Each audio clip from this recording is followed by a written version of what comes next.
everyone. Our lesson for today is all about the teaching strategies. So we have here the 3 teaching strategies. First, the individualized teaching methodologies. Second, the methodologies for a small group. And last is the methodologies for a class. But now first, we're now going to discuss the individualized teaching methodologies. We have heard the benefits and the different ways of approach.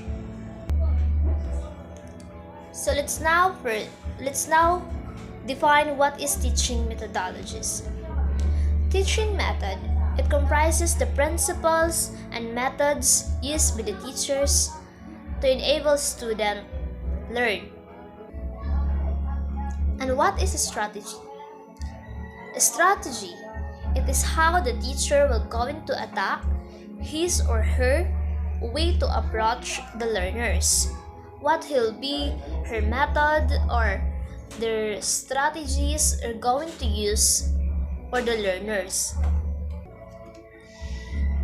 So what is individualized teaching methodologies? Individualized teaching or individualized instructions. It focuses on the needs of the individualized students. Teaching is specific and target one need at a time. This teaching method can be used on its own or it can be part of differentiated teaching. Some students who receive individualized teaching need teachers to help them understand and learn. In this method, the teachers are still needed to facilitate the learners. The teachers need to help the individualized student to learn and enhance their critical thinking to understand the lesson. First ways in the individualized teaching methodology is individualized instructions allow students who is above or below average to proceed at the student's own pace for optimal learning. It means by this is it allows students to design their own learning experience not only at their own pace but according to their interest of learning preferences. The main role of the teacher there is to guide, give feedback to the students, and cater the learning environment to the students' needs. So the second several benefits is students do not have to repeat portions of a course that they have already mastered. Yes, it must not need to repeat the course they already mastered, because when you say mastered, he or she are knowledgeable on that course.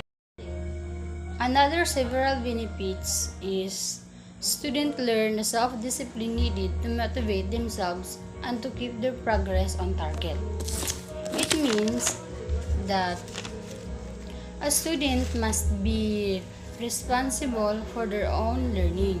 A student must monitor and control their own behavior in order for them to learn individually. Has several benefits available to schools who elect to use the individual method of instruction. So students can check their own result on classwork and seek help when needed. So as a student, you need to know your result in your activity or a classwork in school for you to inform or to improve your activity if there is a needed. The first approach of individualized teaching methodologies is independent study. It is a form of educational activity undertaken by an individual student with little to no supervision. A student and their professor will generally agree upon a topic for the student to research with minimal instruction and guidance from the professor for an agreed upon number of academic credits. Independent study is a choice. When we say independent study, it is a voluntary. Independent study provides students opportunities to explore their interests deeper and make important decisions. Writing in journal can be powerful strategy for students to respond to literature, gain writing fluency, dialogue in writing with another student or the teacher, or write in the content areas. While journaling is a form of writing in own right, students can also freely generate ideas for another types of writing as they journal. Teachers can use literature that takes the form of a journal by reading expert and discussing them with students.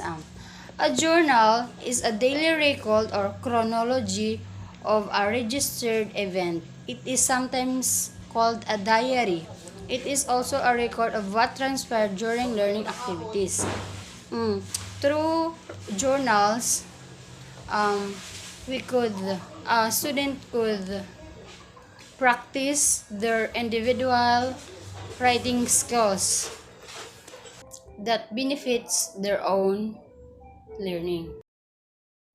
Individualized instruction is a method of instruction in which there is one-to-one teaching and self-paced learning based on outline of progressive goals leading to the course of curriculum, objectives, course appropriate of individualized instruction are usually those that require skill building.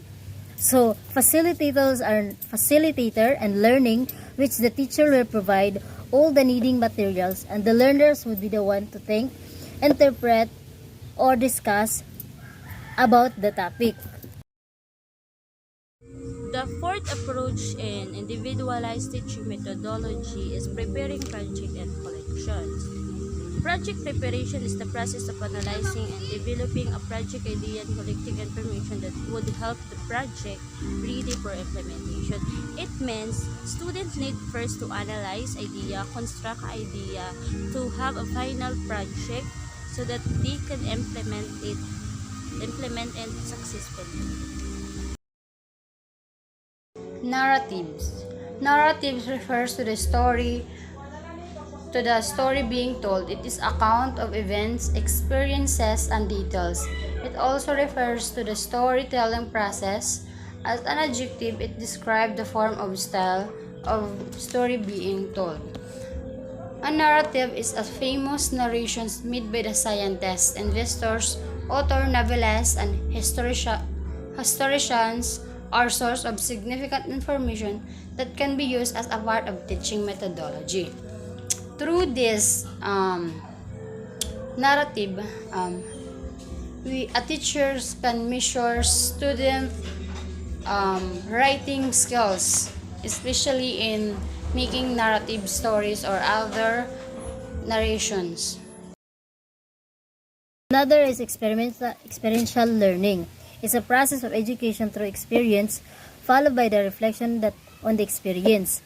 Experiential learning is a part of the large category of active learning because it directly involves students in the process of their own learning. Now really defined as learning through reflection on doing. Hands-on learning can be a form of experiential learning, but does not necessarily involve students reflecting on their own product. So experimental learning, all the learning activity,